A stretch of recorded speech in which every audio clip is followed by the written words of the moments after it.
watching.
No, I know. We just all have to work together. I appreciate you.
Good evening, everyone.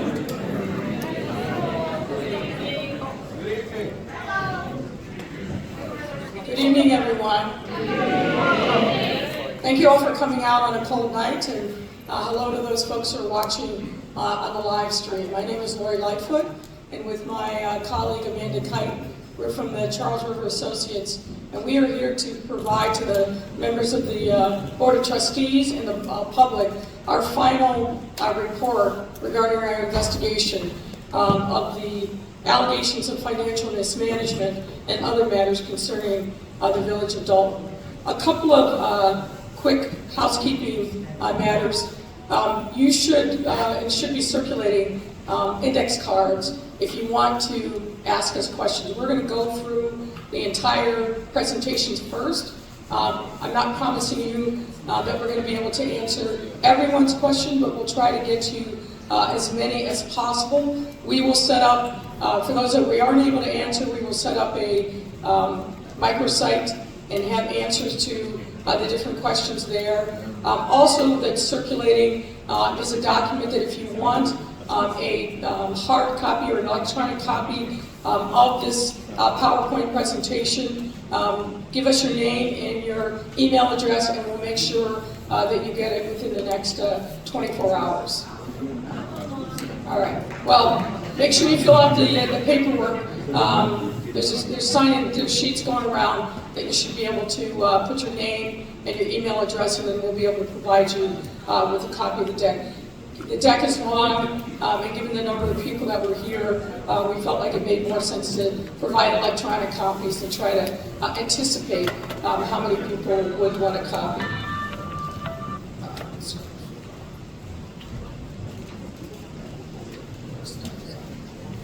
So let me start by saying that, as you know, we began this investigation in earnest back in the spring of 2024 after the trustees overrode a veto of the resolution of hiring us through the Legislative Council.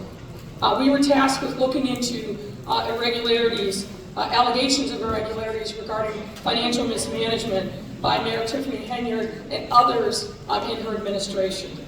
And I want everyone to be clear, we are not conducting a criminal investigation. This is an investigation that depended upon witness testimony, that depended upon getting access to certain documents. Next slide.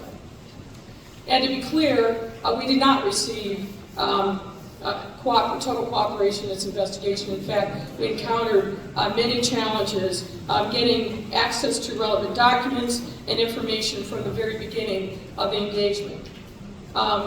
We do not have subpoena power as an independent investigative team, which would have allowed us to obtain materials and cooperation from individuals. The village's personnel policies do not require cooperation with internal investigation. That proved to be a challenge in this circumstance.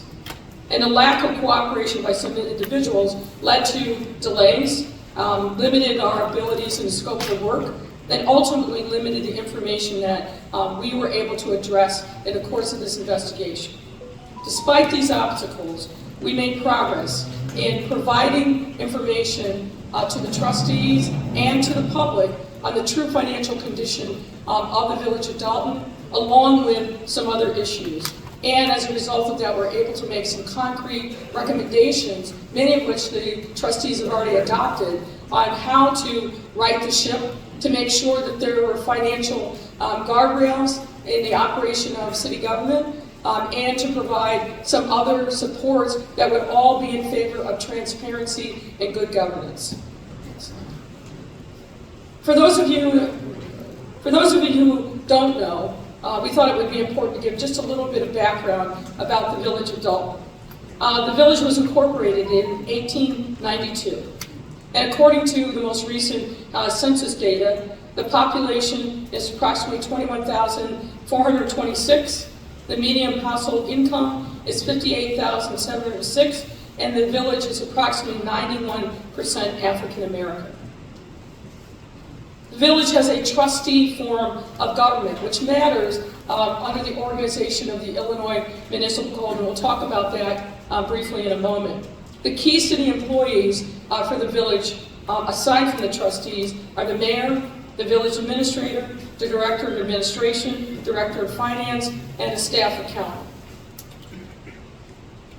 Now, I'm not going to read everything on this slide. This is excerpts from the Illinois Municipal Code, but suffice it to say that the code really is a set of specific mandates on how a trustee form of government and other forms of government are supposed to conduct themselves. It provides things like there should be an annual appropriation, and ideally that is done in the first quarter of the village's fiscal year. No official can incur debt over and above what the budget is unless there is a 2/3 majority vote by the board trustees. There can't be entering into contracts without a corresponding appropriation.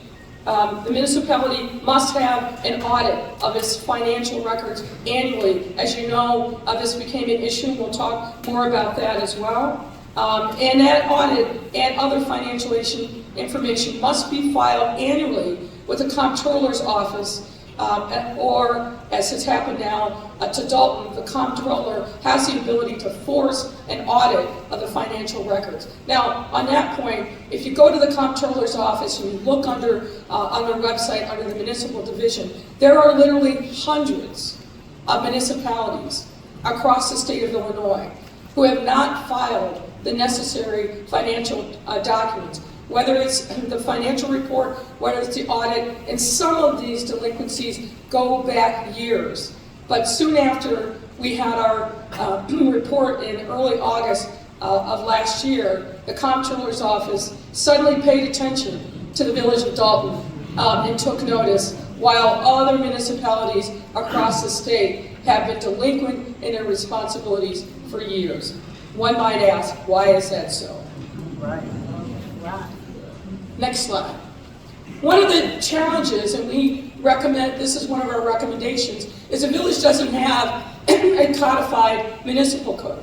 And what this means is the resolutions, the ordinances that are the backbone of governance for the village are not assembled in one location, filed with the state, so that all of you can look up what's the code say on this, that, or the other thing. This became something that we learned early on, which was a little bit of a surprise, but became another challenge to overcome in making sure that we had a true picture of what the rules and laws were that had been passed that governed the village of Dolton.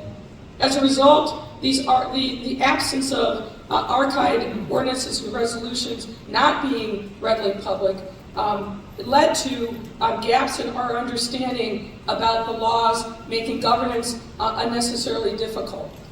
Next slide.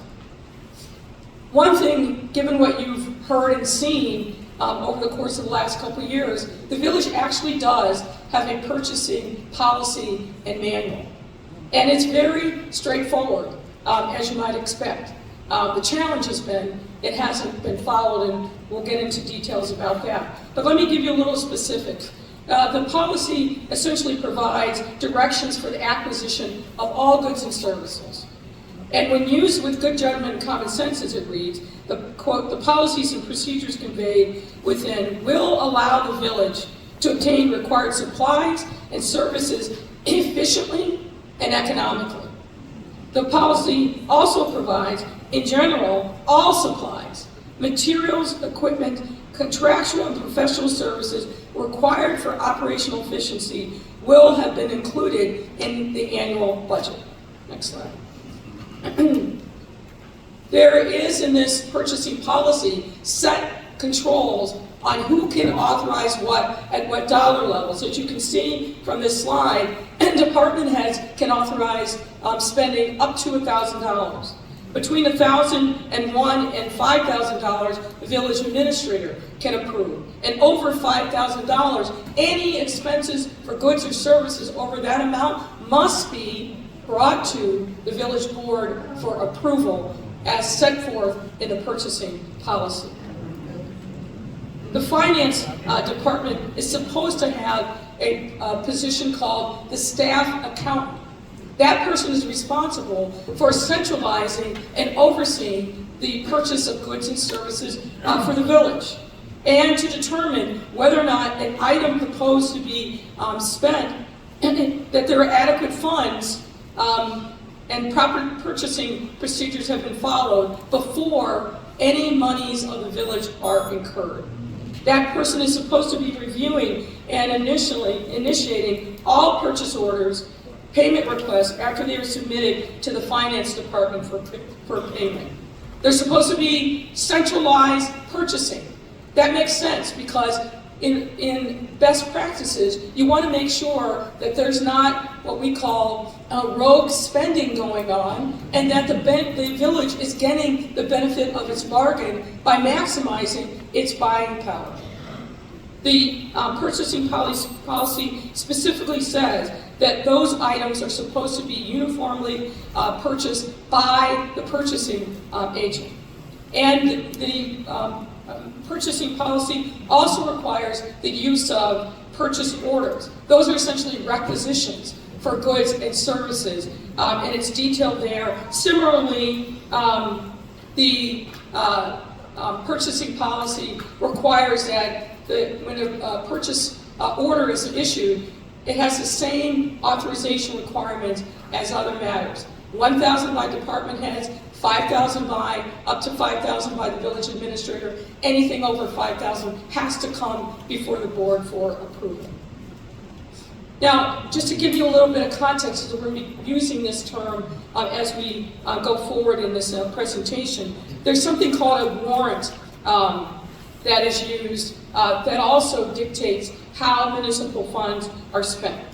The warrant is typically created based upon invoices that are created by a vendor and submitted to the department head for approval. As we told you in August, there is no electronic process for the submission of invoices from vendors. Paper copies, typically sent either in by hand or by email, are sent to department heads for approval. They must then list them in an electronic payment system called My Viewpoint, and then that generates the items that appear on the warrant list. Based upon our investigation, there are essentially two kinds of warrant lists. There's an accounts payable warrant list, which includes most of the village's expenses, And then there's a second warrant list that's called the electronic list, which includes payments made by wire, ACH, credit card, or any other electronic or online method. The village expenditures, as reflected on the warrant list, are then reviewed and approved by the board at each board meeting. And after an expense is approved by the board, Janice Johnson, who's the Director of Administrative Services, is supposed to prepare a check for signature and payment. However, if Ms. Johnson is directed by Mayor Henyard or someone else, or there are insufficient funds to pay an item on the warrant list, then those checks are held. And apart from payroll, the accounts payable warrant list reflects invoices that have been submitted for approval and payment but not yet paid. And we understand from the John Kasparic accounting firm, which is essentially the outside firm for the Village of Dolton, that there are many items that appear on the electronic warrant list that have already been approved before they are presented to the board. Now, next slide.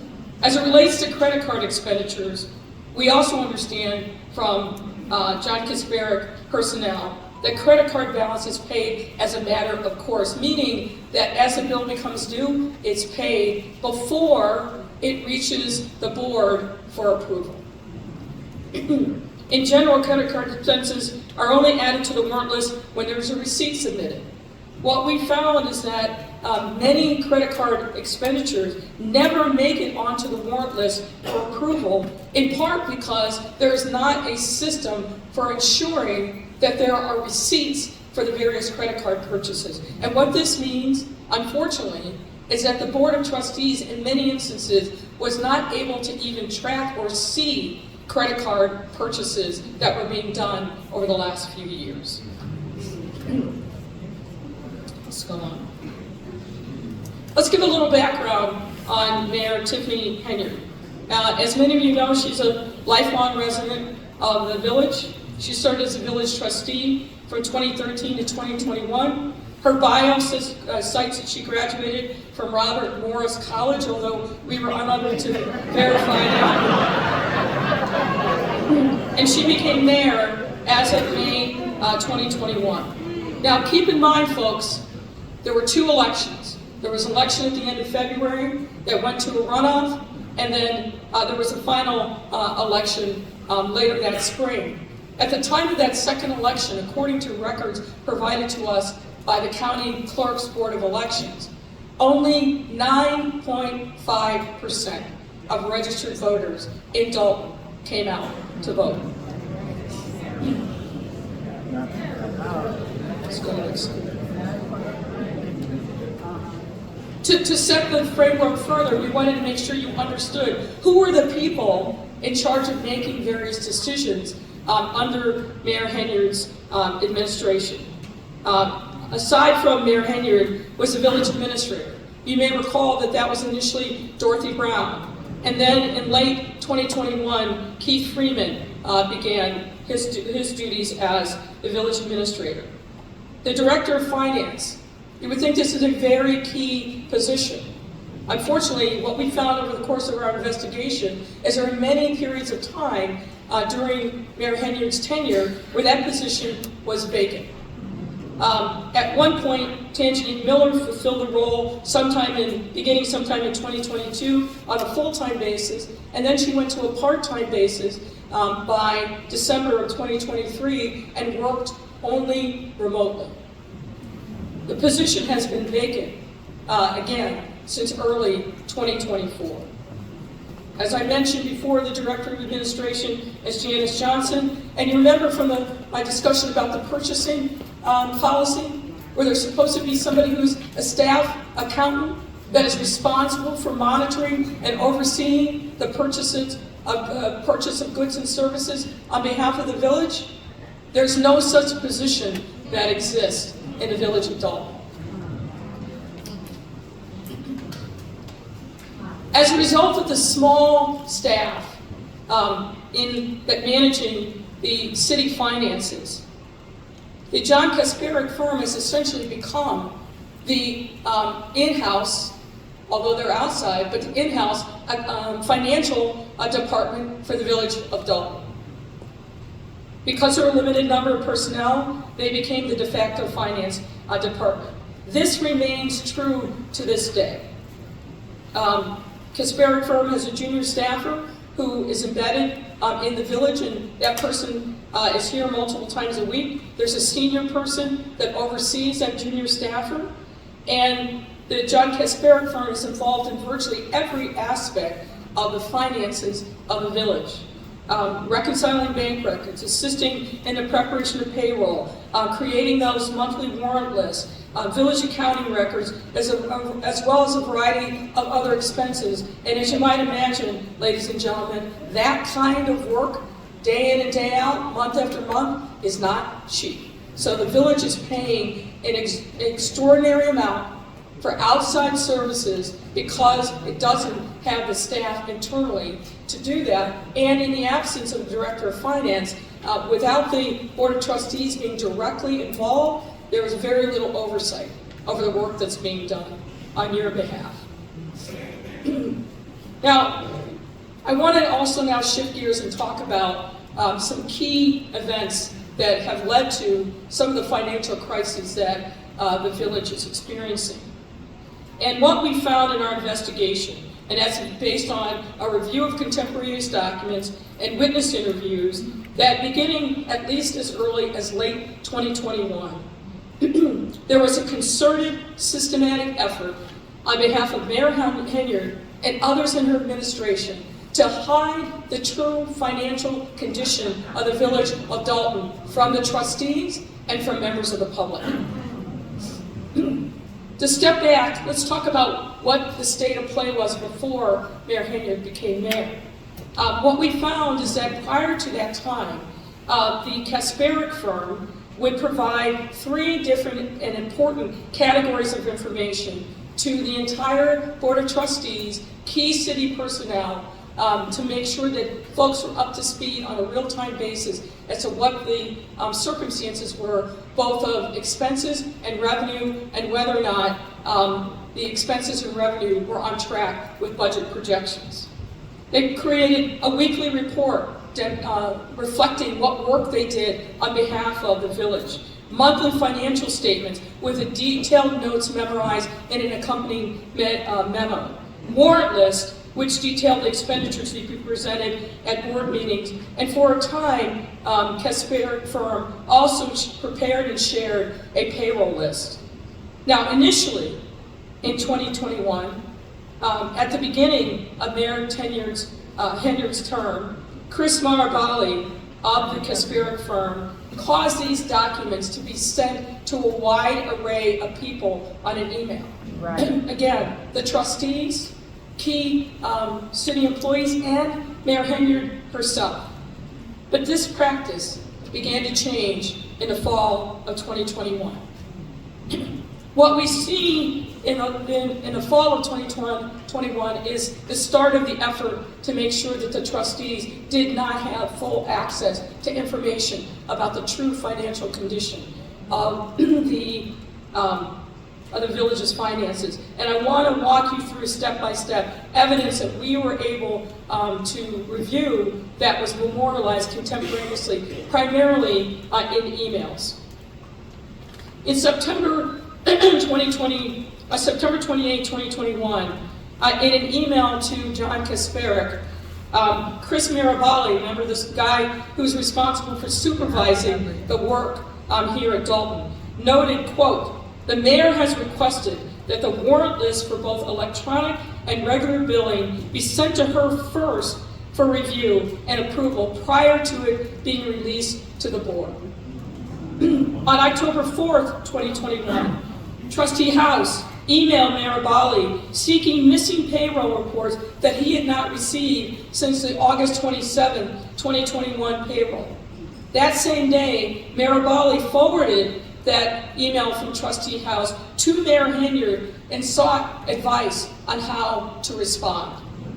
On October 21st, 2021, Chris Marabali reported to John Kasperick via email that Mayor Henyard was very upset with him because he disclosed in a board meeting that she had directed him not to send trustees payroll records. There's a board meeting that precedes this October 21st date, where you can see on the YouTube video that she's asking him, did I tell you not to send this information? He answered in the affirmative, and then that was the source of her anger with him. He was later called into a meeting with the mayor in the presence of Janice Johnson and Dorothy Brown, and the mayor in effect told him that he should never contradict her in public and that he should shade the truth. By November of 2021, a split between Henyard and certain trustees was in full bloom and played out in the trustees' shrinking access to village financial information. On January 22nd, 2022, Mirabali again transmitted the December financials and a corresponding memo to the full list, including the trustees. But by February 9th, Trustee Steve sent an email to Mirabali and others objecting to not having received payroll reports for approval and saying that he would not provide his consent for approval by the board if he did not receive those payroll records ahead of time. Trustee House concurred in that same email chain. On February 24th, and this is an important date, Mirabali transmitted the January financials and the accompanied Miller only to Tanjani Miller. At that point, the trustees were cut out. On March 9th, 2022, Mirabali sent his weekly report to the mayor, trustees, and others. The next day, Freeman admonished Mirabali and said, quote, "Chris, please stop sending these emails to everyone. It is a direct violation of the Open Meetings Act. Send this information to Ms. Miller and Janice," meaning Janice Johnson, end quote.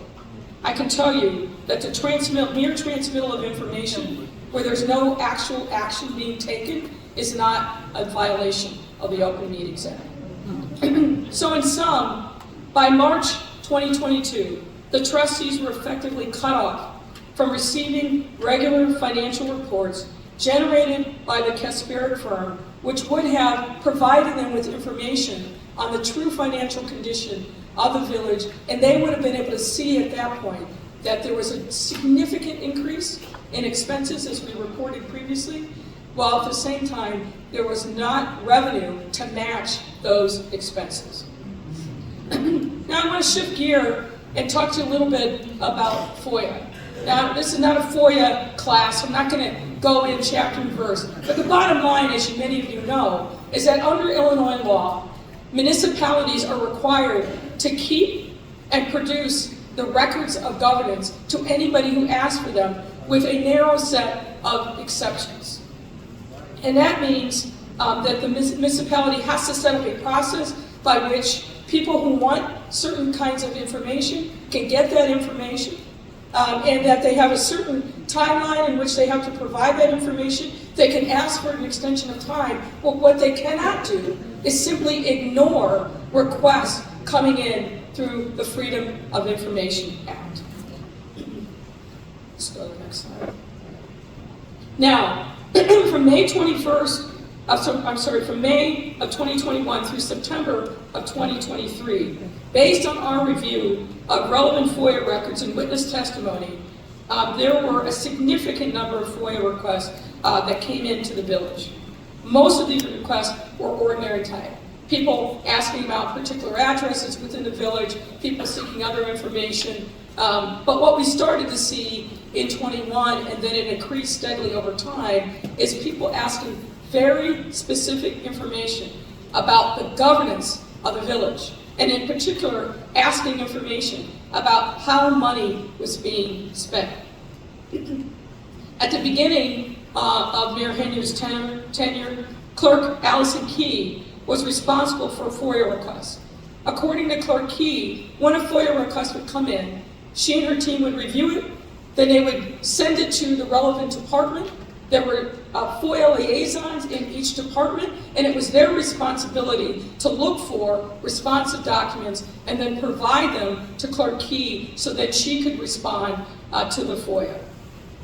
The increased number of FOIAs over time posed a challenge given the limited resources that were devoted to FOIA. So what we saw is a very small staff, very few resources, and an expanding number of FOIAs that came in. There were not sufficient resources to be able to meet that rising interest in the governance of the Village of Dolton. Now, there were many allegations that we received that Mayor Henyard ordered village personnel to simply stop responding to FOIA.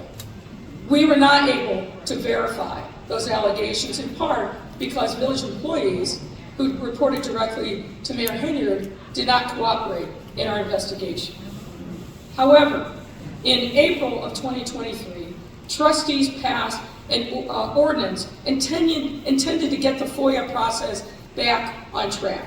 And that ordinance read in part, quote, "Whereas the Board of Trustees finds that the village has experienced an insurmountable backlog of FOIA requests due to failures of village staff to respond to requests for information from the FOIA officer at the instruction of the mayor and her village administrator." The trustees obviously believe that that's precisely what had happened, which is that the mayor had instructed people within the departments not to respond to FOIAs. Now, despite the passage of this ordinance, the FOIA process didn't improve. And in fact, it continued to break down the non-cooperation of village staff, and many of whom simply, according to Clerk Key, simply stopped responding to her when she would send them FOIAs. And as a result, you know what's happened. Some of you, I'm sure, experienced it directly when you filed FOIAs. There were appeals made to the Attorney General, and in some instances, people simply filed suit. Now, one key milestone that I want to bring to your attention is when Clerk Key was stripped of her jurisdiction over FOIA. As you can see from the screen, she received an email from Keith Freeman on September 7th, 2023. And in this email, I'll read the body of it. Dear Clerk Key, I am writing to inform you that you are hereby removed from your duty as the FOIA officer, effective immediately. Your inability to process FOIA requests in a complete and timely manner has left us no choice but to restructure our process going forward. The village has redirected FOIA officer duties to another party, and as such, your services are no longer needed. I have advised all department heads of the change. Now, I want to be clear that Clerk Key denies the various allegations in Freeman's email. But I want to lift up a couple things that I think are notable about this email in particular. When you see the language, the village has redirected FOIA officer duties to another party. Note in this email, he doesn't say who that other party is. And what we know from our investigation is that we were never able to determine who the person was that's actually handling FOIA and whether or not that person received the proper training. FOIA is not easy. There's a lot of nuances that are involved in the statute to make sure that there's proper compliance. We have no idea to this day whether or not the person or persons who was handling FOIA actually received proper training. There was no effort to take over the files of pending FOIA requests, and there was no process put in place for transitioning of the responsibilities from Clerk Key and her team to the unknown new FOIA officer. There's plenty of evidence, and again, I think you all have experienced it firsthand, that after Clerk Key was removed of her responsibilities over FOIA, the FOIA process didn't get better. If anything, it got worse. And these issues continue to this day. Now, let's shift gears, and we're going to talk about financial management concerns. There was an opportunity for the Village of Dolton to take advantage of a $5 million appropriation that had been put in place from one of the state legislatures on behalf of the Village of Dolton. And this was in the state fiscal year 2023. However, that appropriation, for some reason that we were not able to ascertain, was never taken advantage of. Meaning, those monies never came into the Village of Dolton. So, $5 million that could have significantly helped the financial fortunes of this village got recycled and went elsewhere, but never came to the Village of Dolton. I want to talk to you next about the American Rescue Plan dollars and funding that came to the Village of Dolton.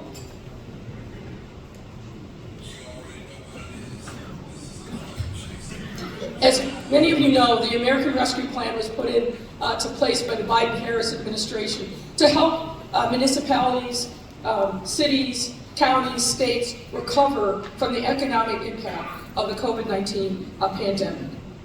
And the village received an allocation through the state, which was appropriated in 2 tranches from the Illinois Comptroller's Office. You can see in this chart, the first tranche came in September of 2021, and the next big tranche came again in September of 22 for a total of just over $3 million.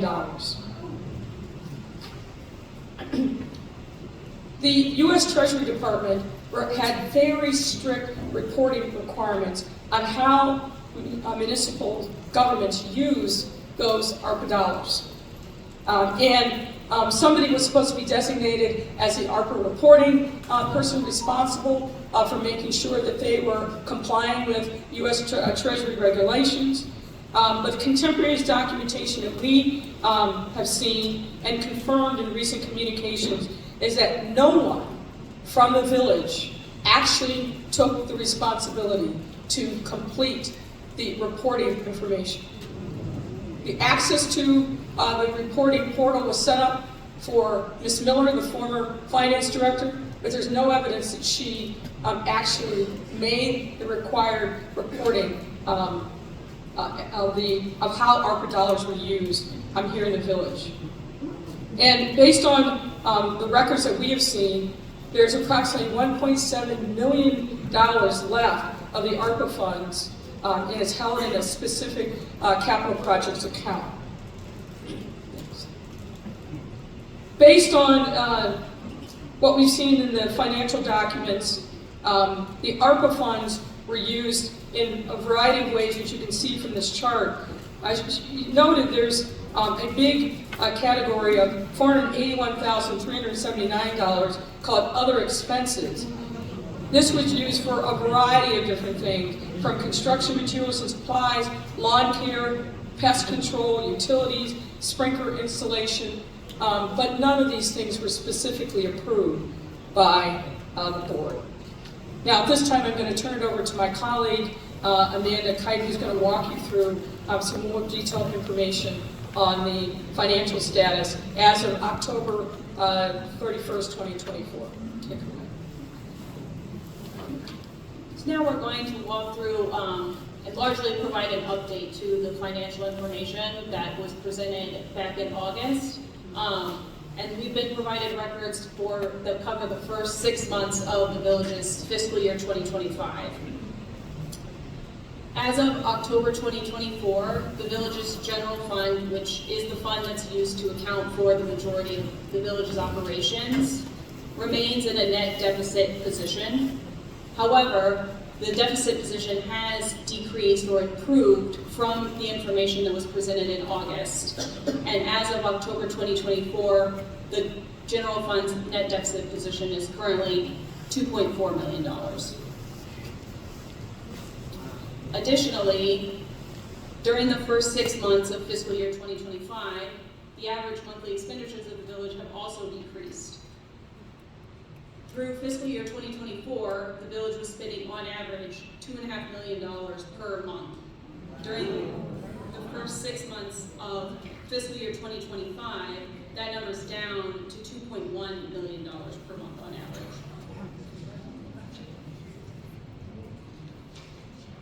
Following along with that, I think it's also important to note that when we provided an update back in August of last year, which laid out many of these numbers and showed the village in really dire financial condition, the trustees immediately took action to address particularly the spending side of the ledger, significantly reducing the number of credit cards, credit card access, working with banks, restructuring some of the expenses. So that accounts in part for the reduction in expenses.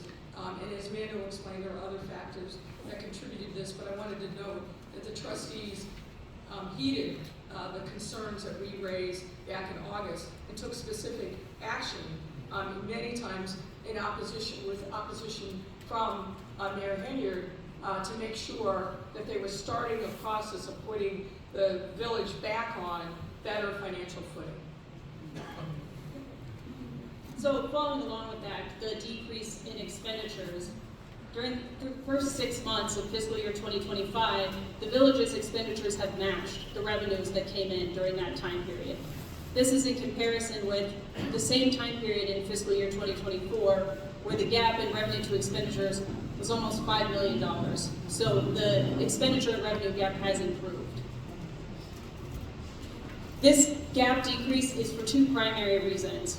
First being, as of October fiscal 2025, revenues are approximately $3 million more than compared to the same time period in fiscal year 2024, which is largely due to the timing of when the property taxes were released to the village.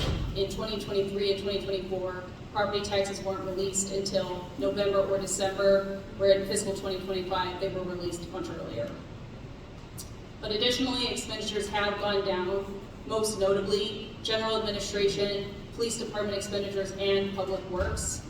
A couple of categories that we found significant decreases is in general administration, telephone, and miscellaneous expenditures, as well as in police department overtime and medical insurance.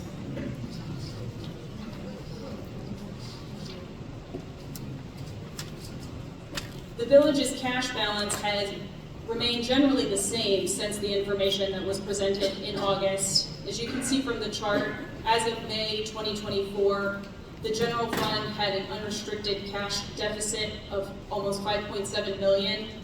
As of October 24, that amount is a deficit of around $5.5 million.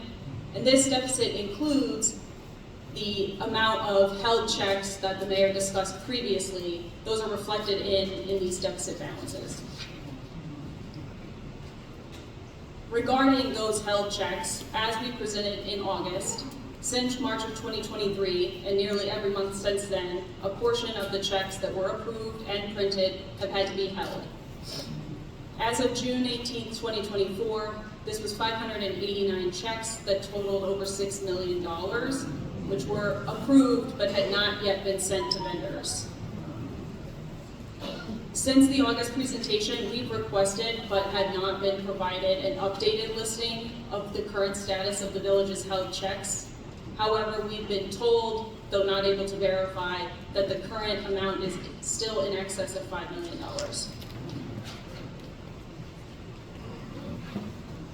Turning now to discuss the village's use of credit cards. As we discussed in the August presentation, we're aware of 6 different credit cards that have been in use by the village at various points in time from January 2021 through at least June of 2024. Since the August presentation, we did request updated credit card statements that would cover July 2024 through December 2024, but we did not receive any updated credit card records. As you can see from the chart, the use of credit cards steadily increased from calendar year 2021 through 2023. In 2023, the village spent over $775,000 on credit cards.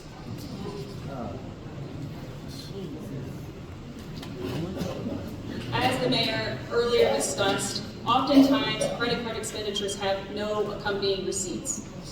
And this credit card statements alone provide limited information about the credit card purchases.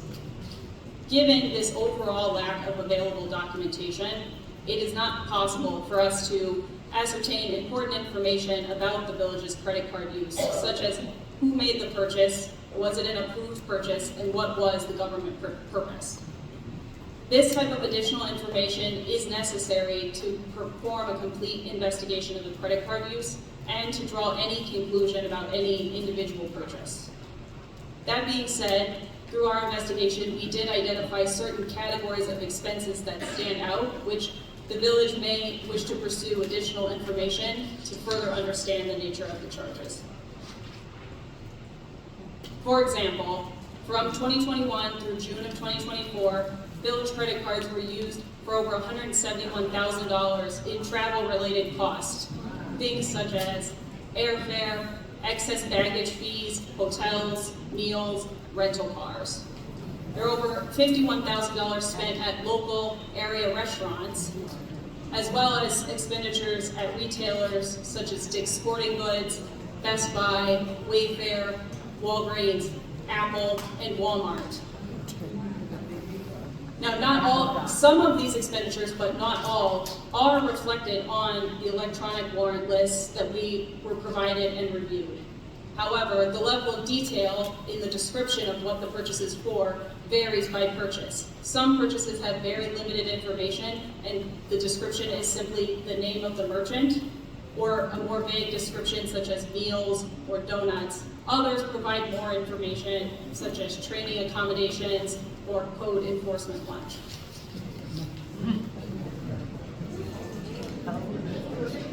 One area in our investigation where we were able to obtain detailed purchase information relates to Amazon purchases. The vast majority of purchases made by the village on Amazon were paid for with village credit cards. From January 2021 through June of 2024, the village spent approximately $218,000 on purchase from Amazon using village credit cards, the largest spending of which occurred in 2023.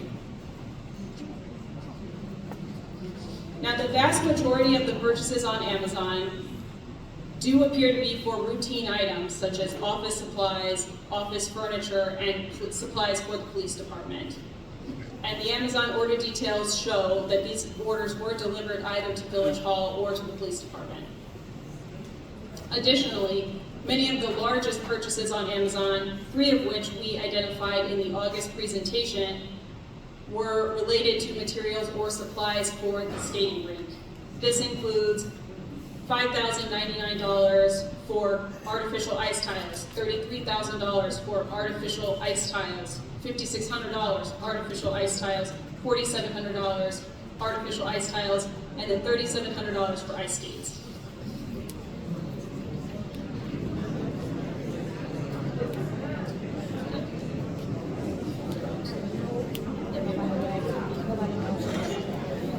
Ladies and gentlemen, let me just pick up and conclude on the Amazon purchases.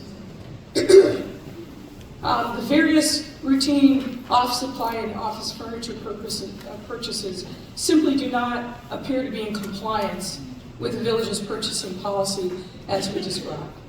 There appears to be no centralized purchasing or inventory control as required in the purchasing policy. So while we were able to see that these various purchases were delivered either to Village Hall or to the police department, there's no tracking system for what happened to them after they arrived here. And while Janice Johnson was listed as the originator for a number of these purchases, what we saw in the Amazon records is that there were 9 other purchasing sources identified in the Amazon records. So lots of people were charging things and purchasing them from Amazon.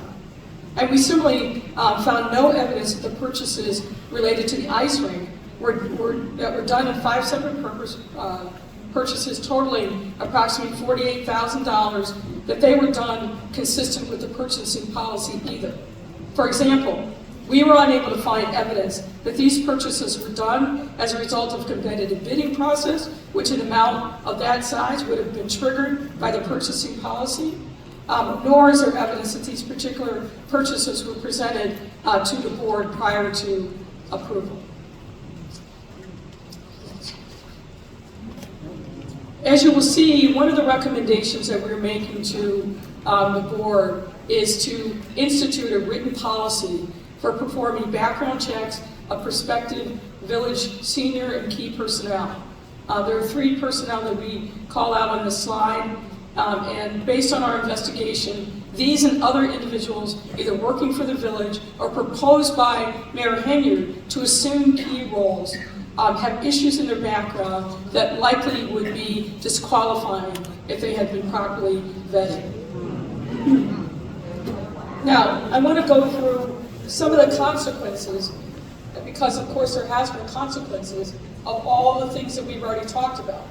You can't have a situation where there are no financial controls, where the trustees are systematically excluded from finding out the true nature of the financial condition of the village, where there's a routine process of exceeding the amounts of revenue with expenses, some of which may or may not be for a legitimate government purpose.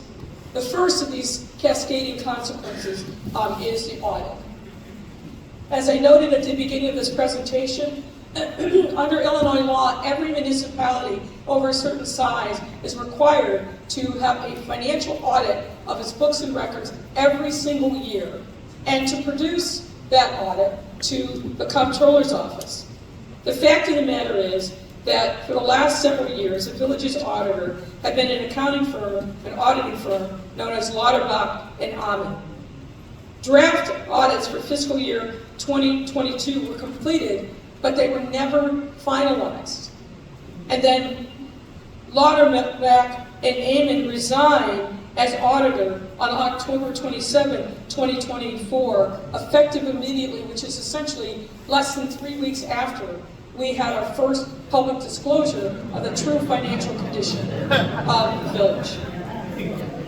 And on October 15, 2024, the Illinois Comptroller's Office notified the village that it was going to force an audit on the village for not complying with a mandatory audit reporting requirement. Now, as I noted, there are literally hundreds of municipalities across this state that have long-standing delinquencies in filing their reports. But for some reason, the comptroller decided that Dolton was going to be the example. Next slide. One of the other consequences that we've seen over the course of Mayor Henyard's tenure is a significant uptick in litigation. According to court records maintained by the Legislative Council, 48 separate lawsuits have been filed against the village under Mayor Henyard's tenure. 12 pending matters relate to FOIA violations, and 8 pending matters by village members allege improper revocation or failure to renew business licenses. And you may have seen recent reporting that on Friday, Mayor Henyard herself was held in criminal contempt for failing to sign a liquor license for an existing business owner here in the village, despite being ordered by the court to do so multiple times. Those have costs. Next, I want to walk you through the insurance issue, because insurance is a significant cost in the budget for the village of Dolton. The village's insurance needs are primarily handled by 2 entities: an insurance broker, which is Insurer Source LLC, and something called a third-party administrator, which currently is Charles Taylor, TPA. In 2024, the village's insurance coverage became at risk due to late or non-payment of fees. The village's premium financing company sought to avoid its contract with the village, and let me explain what that means. There is a finance company that fronts the money for the village's various insurance costs, and the village pays it back on a monthly basis. But because of non-payment, that finance company walked away from its responsibilities and said, "We're not going to we're not going to finance any future funds to the village to pay its insurance." That created a bit of a crisis. The village's longtime third-party administrator, that's the entity that then pays claims that are made by people that trigger the insurance policies. That third-party administrator also walked away and refused to renew its agreement with the village, again, as a result of problems in payment. And then long-time insurance carriers. The village had, like most municipalities, has multiple insurance carriers that cover their insurance, particularly liability insurance. Many of those long-time carriers canceled in the spring of 2024 or declined to renew the village's policies. Next slide. Now this came at a critical time. The renewal period for village insurance is early August of every year. Typically 60 days before that time, the insurance broker will start negotiating, renewing terms of coverage with the various insurers. You have the TPA walk away, which is known to the insurance companies covering the village. You have the finance company walk away, which is known to the village. And the fact that these other carriers decided not to renew, that also sent a ripple through the insurance market. As a result of the efforts of the insurance broker, he reached out to 36 different insurers, including 10 excess insurers and then 26 non-excess carriers. 5 carriers chose not to renew their coverage for the village. 13 carriers declined to quote coverage for the village, meaning they weren't even interested in providing a quote, and 1 carrier simply didn't respond. And of the excess carriers who provided a quote, they set their threshold for coverage very, very high. 2 set it at 25 million, 4 set it at 10, and 2 at 5, and 1 declined, again, to quote any coverage. Now, the village was eventually able to obtain coverage for the 2024-25 period. However, there were 2 important concessions that the village was compelled to make in order to make sure that it had insurance coverage from August of 2024 to August of 2025. As you can see from this slide, the village was compelled to pay more for less coverage. We have here a kind of side-by-side comparison of what the coverage was under general liability, law enforcement, public official, and auto liability. In the preceding year, the coverages were almost equal at $11 million. But as you can see, in the current coverage period, there's a significant decrease in the amount of insurance coverage that the village now has to handle whatever liability issues may come up. The other significant concession was that the insurance carriers refused to cover Mayor Henyard. As you can see in the third bullet, there's a quote directly from the insurance policy. The insurer covers all elected officials, provides that as a separate part of its coverage, but specifically in writing excluded any claim made against any insured which is brought by, on behalf of, or against the following entities or individuals, and that is Tiffany Henyard. And the emphasis here was in the original. This coverage exclusion regarding Mayor Henyard also applied not only to the general liability policy, but also the law enforcement policy. Now, there are implications for the village given the cancellation of coverage for Mayor Henyard during this coverage period. Mayor Henyard will have to pay for all defensive costs related to her out of pocket, or the village could decide on its own to pay for her coverage, but it won't be covered by the insurance carriers. Now, Mayor Henyard will then be responsible for any judgments, settlements, or attorney's fees rendered against her personally, separate from the village. And there's an open question as to whether or not Mayor Henyard will participate in litigation that she has to pay for herself, and what that would mean for the village if she simply defaults, meaning doesn't show up, doesn't participate in ongoing litigation. So the absence of coverage has significant implications for the village and for the taxpayers of the village of Dolton. Other implications. The fire department. After 2 years with no resolution of a contract, finally in the fall of 2024, Legislative Council was able to reach a collective bargaining agreement with the fire department union, which a majority of the board approved over Mayor Henyard's objections. The village is currently in negotiations with the police department, but the challenge with that, negotiating that contract, is without audited financial statements. And you remember we said there's been no audit of the financial statements since fiscal year 2021. It's difficult for village negotiators to be able to project what revenues are going to be coming in so they know what a fair salary and compensation would be. Now, as we're winding down here, I want to cover quickly some other remaining items that I know are of interest to the public. And let's talk for a minute about the Las Vegas trips and the allegations against Trustee Holmes. There are actually 2 trips, one in May 22 and another in May 2023, where Mayor Henyard and a large delegation went to an economic development convention in Las Vegas.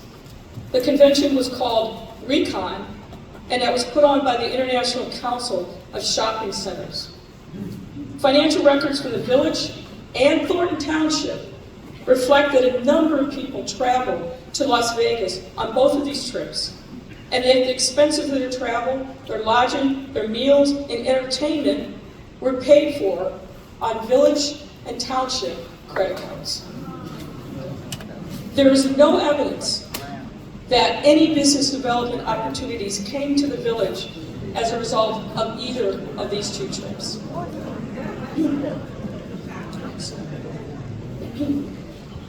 You're all aware of the fact that there were allegations against Trustee Holmes as a result of contacts between him and a former village employee on the May 2023 Las Vegas trip. We're not going to go into chapter and verse on this because we are not a criminal investigative authority, but suffice it to say, the allegations are that Holmes took advantage and assaulted a young woman while she was unconscious in his hotel room, that he contacted a village Dolton police officer who was also on the trip, FaceTimed him, showing the young woman unconscious on the hotel room, and some of you are aware that a recording of that FaceTime call has recently surfaced. The young woman eventually filed complaints in Las Vegas and suburban Cook County. Fall of last year, the Las Vegas criminal authorities closed its case after its investigation. The young woman has also filed a complaint with the EEOC alleging that she was wrongfully terminated from her employment as a result of making an outcry to Mayor Henyard directly about the alleged assault. And the young woman has subsequently filed a lawsuit which makes similar allegations, and that lawsuit remains pending. Importantly, neither the young woman, Trustee Holmes, or other witnesses cooperated with our investigation. Another thing that I think is important regarding this alleged incident between Trustee Holmes and this young woman. Working through the Delgado law firm, we learned that Mayor Henyard authorized an investigation to be conducted by a firm called R.E. Walsh and Associates out of Oak Brook, Illinois. This investigation was not authorized by the board, and the results have not been shared with the board. It is unknown to this day what the scope of the investigation was, who was interviewed, if anyone, what documents were reviewed as part of this investigation or its findings. The R.E. Walsh firm has refused to provide its report or otherwise answer any questions about its investigation because it has not been paid for its services.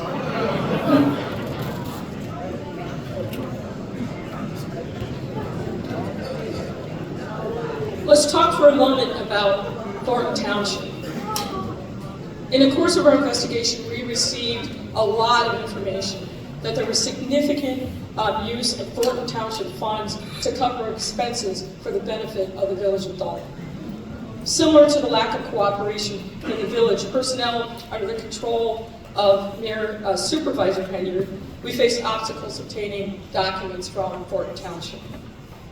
We therefore are not suggesting, we do not have a complete picture of a variety of the allegations against Mayor Henyard and others in connection with the operation of the township.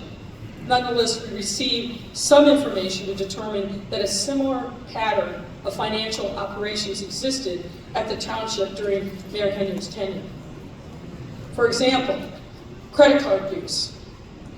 We were able to review records from May of 22 through October of 22, June of 23 through, January of 23 through June of 23, and January of 24 through June of 24. Obviously, not a complete set, but detailed records. Some of these records, excuse me, were heavily redacted. They look like the CIA put the documents through their censors. So it made analysis somewhat difficult. But we were able to decipher some of the records. There were multiple credit cards in use in Thornton Township, in the names of township employees specifically, such as Tony Sherman, Keith Freeman, Shelley Miles, Robert Hunt, Marsha Walker Brown, Tanika Hughes, William Moore, and others.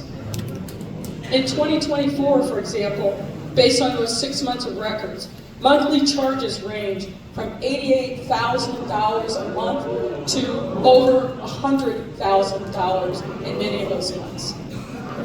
And there were a significant number of food purchases and other expenditures that frankly warrant further investigation as to whether or not there was legitimate government purpose for those expenses.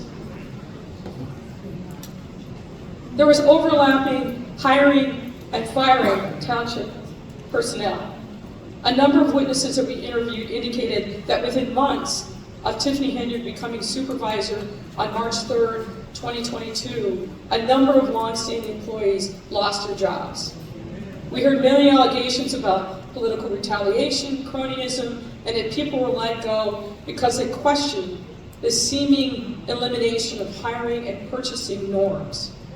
Efforts to verify these allegations, principally through FOIA requests, did not bear fruit, as the township often claimed no responsive documents or failed to address specific FOIAs. We know that Henyard hired her boyfriend, Kamal Woods, to run a township youth program. His personnel file, such as it is, contained very little information to justify this hire. Tamika Henyard also became an employee of the township. And Henyard installed her former administrative assistant, Carmen Carlisle, to fill a vacancy left by the death of a long-standing trustee. We received information of various allegations of political retaliation. You are all, by this point, well aware of Henyard's treatment of Township Assessor Cassandra Elston that included locking Elston out of township offices and then later accusing Elston of abandoning her job. All of those things is well documented. We won't go into details.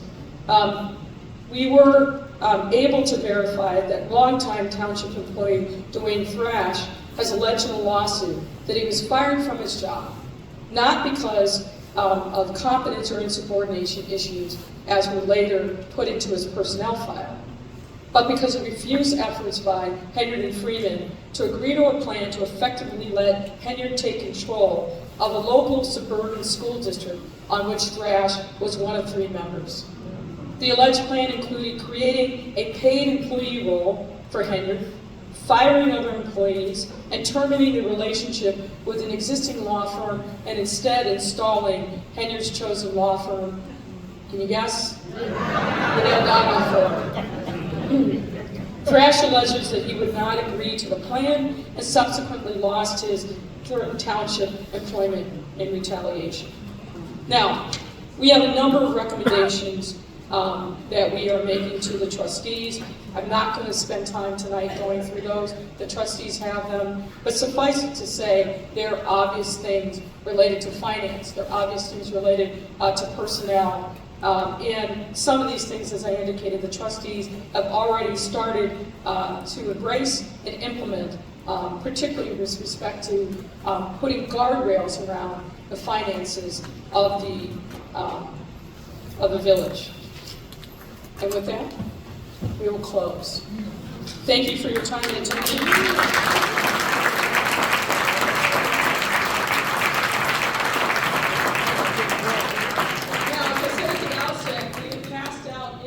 Cards. If you have questions written on them, pass them forward, and we will entertain some questions. Can members of the Park District staff perhaps help us collect some of these cards and bring them forward? If you have a card, hold it up in the air, and somebody will come by. Maybe pass them forward to the front. That's probably the easiest thing. And remember, if you'd like an electronic copy of this PowerPoint deck, please make sure you provide your name and your email address.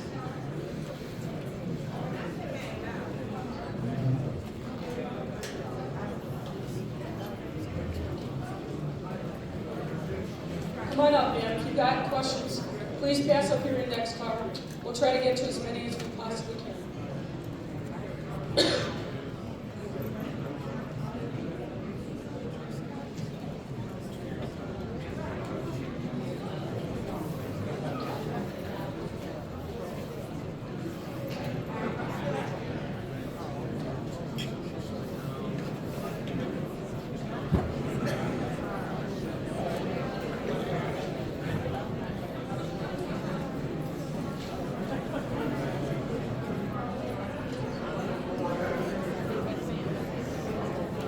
All right, we have a couple of questions. One is, why didn't the $5 million come to Dolton? The answer is we don't know. What happens is monies get appropriated and become part of a budget. It will go to the relevant state department for allocation, but then the municipality has to fill out certain paperwork in order for it to claim that allocation. We have not found any evidence that that happened with the Village of Dolton. This person also asked, is there anything to hold Tiffany personally liable? Well, as you know, there are a number of different lawsuits that have been filed, and obviously you have your vote. Next question is, if supervisor is uninsurable, how can she hold a position? Now, the insurance issue is with respect to her role as the mayor of the Village of Dolton. We have no visibility into whether or not the insurance issue also applies to the township. But she can still hold her position, but as I indicated, with no lack of insurance coverage, it puts the village and the taxpayers potentially at risk. And certainly she would have to pay for her own lawyer, her own defense, if she is sued in the course of her duties. There's a question of who pays the services that are rendered by my colleague and I. As you recall, the trustees voted to approve the hiring of us, and that comes from the Village of Dolton. Are you bringing me one more question, man? Come on. Okay, that's fine. Okay.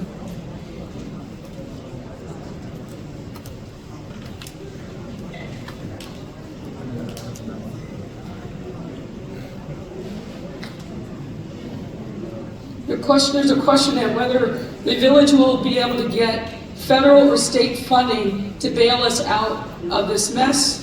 And the answer is, I think that's a matter that the trustees are actively pursuing. There's a question, have all of your findings been given to the FBI and any agency concerned? Maybe we'll now turn and wave to our friends in the federal government who are surely watching this live stream.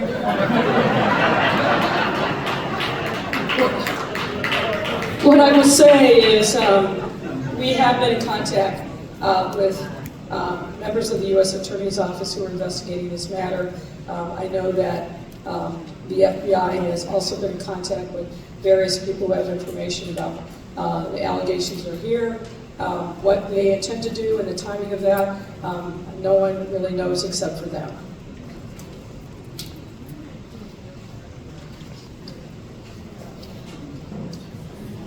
Just sort through and see if there are any other questions.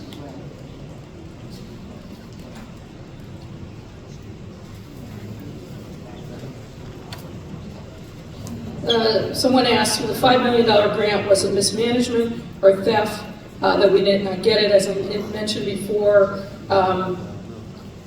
there's a process by which a municipality that gets an appropriation has to claim it. There's no evidence that that process was followed.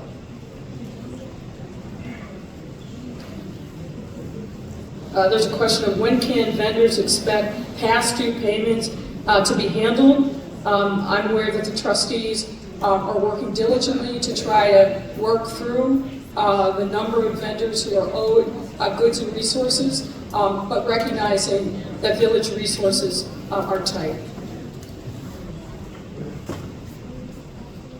There's a question of how much money is owed to credit cards. I think we covered some of that in our report. The trustees have substantially cut down access to credit cards, so we expect credit card spending to go down. Most of the payments were made and the balances paid in total at the time that they were incurred. And there's a second question, is Tiffany going to be held responsible to repay the money spent on the ice rink? That's a very good question to which we don't have the answer. Okay. All right. We've got the final 3 questions.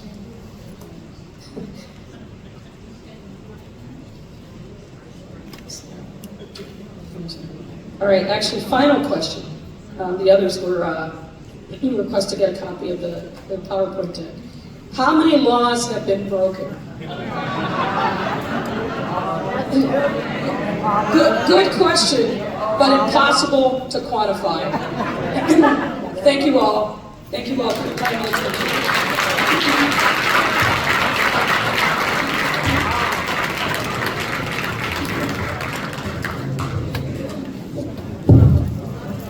Okay, we want to thank everybody for coming out, and on behalf of the Dolton residents, Board of Trustees, we want to ask everybody to give a round of applause to Mayor Lightfoot for the hard work.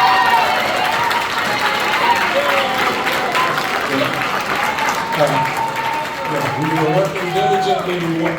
This has been very critical for us to start to get a picture of what's going on so we can begin working on that. So Mayor Lightfoot's influence has really been tremendous on us getting on the right path. You know, one thing that I wanted to make sure that I mentioned, there were a significant number of folks that didn't cooperate in this investigation, either because they were scared or they chose not to. And there were some people who didn't cooperate initially, but then I'll say saw the light and did. And I want to call out one of those people was Keith Freeman, the administrator. He was definitely Team Henry early on and wasn't particularly cooperative, but sometime late last summer clearly had a change of heart, and it's been very instrumental in making sure that we got access to the financial records that were critical for us to be able to provide this information to you. So I just want you to keep that in mind. Thank Mr. Freeman for what he has done to work with the trustees and legislative council to make sure that there was more transparency, particularly around financial matters for the village. Thank you all, and good night.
I ran again in 23.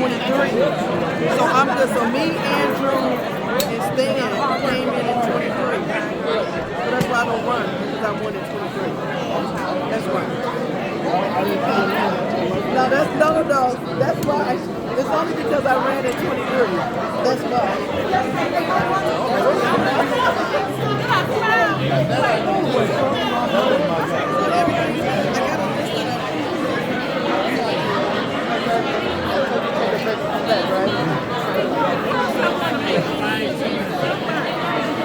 All right, bye.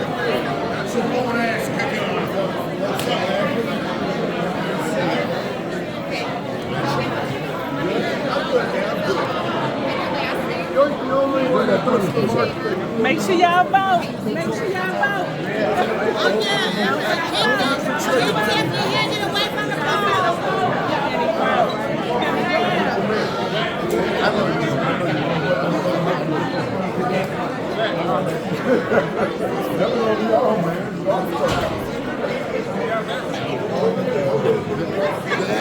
Did you see my update flyer?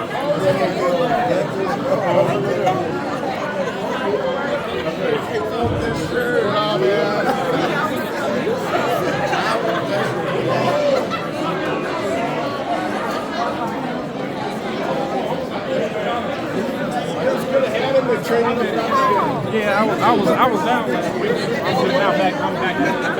Working hard. Okay, this young lady. She wants a picture. You want to get a picture with us? Yeah. You got a party now, like in 1999. Hey, man, good to see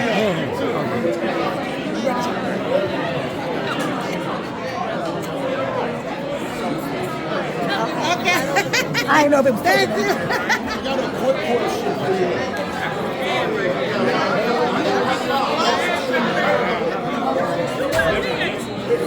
Me when I'm open, I've been an election judge.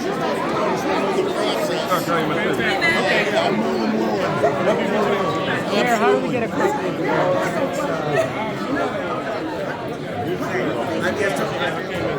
She was passing out a QR code. Hey, she said, what you have to do to make a copy of this? Oh, we can get an email. What you copy that?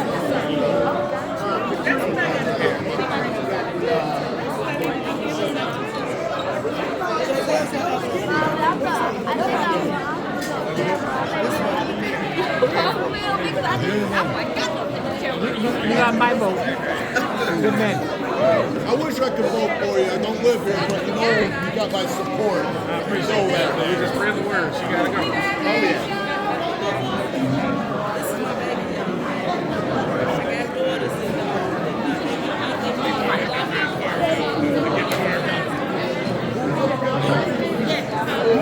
Sign up for the hard copy, right? That's what our... I mean, you know,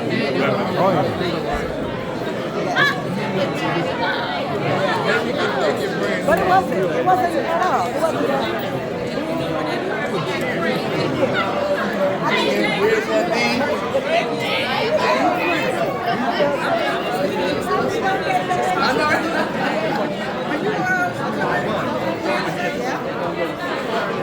Yes,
I'm on my last leg, man.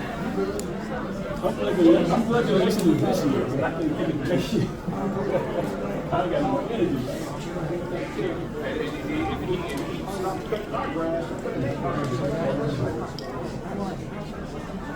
Yeah, so we got he was doing resolution.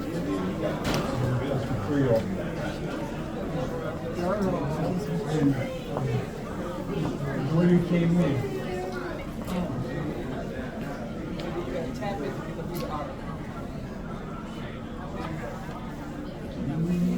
Which way are you going? Out that way. You trying to go out that way? Yeah. You going back in? Yeah, my car's right over here. Wait a minute. I know she wasn't coming. I know she did. She didn't come last time. Who was coming when they went? Oh, let's go to the service.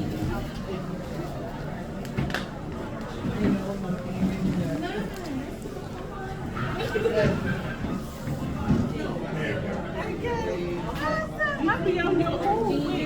I subscribe and everything. I'm good. I like to watch her feet. You know, talk about things.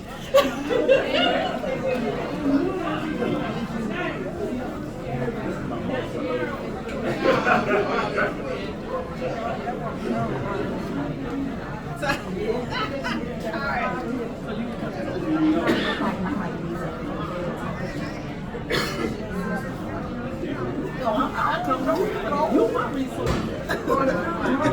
Oh, okay. I'm borrowed.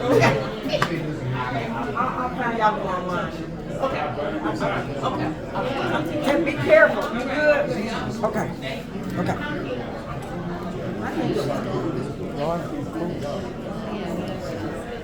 I don't see anything.